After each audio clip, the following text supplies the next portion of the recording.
Gister tijdens de sitting van die nasionale vergadering het adjunk-president Cyril Ramaphosa en die ministers in die sekuriteitsgroep vrae beantwoord.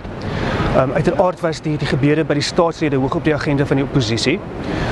Adjunk-president Ramaphosa het basies agter die sub judice reël weggekruip en nie veel besonderhede gegee nie omdat daar verskeie hofsaake aan die gang is. As I said, Madam Speaker, I'm quite willing and prepared to share all this with members.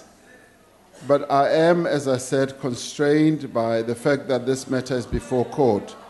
Daar was minder vonke as verwag, maar die EFF se Mbuseni Ndlozi het gesê dat die David Maglobo hom aangerand het. Honorable Ndlozi, can you please withdraw? Honorable Chairperson, you are asking me in my revolutionary conscience to betray it.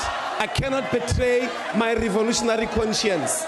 This government called police here to beat us up. Honorable Mahlobo, Honorable President, Honorable all of them, the cabinet, they called people, they beat us up. They are responsible, they must take responsibility. They beat us up, including the speaker, including all the leadership of parliament. You beat us up. Jan Gerber van Netwerk 24 Parlement.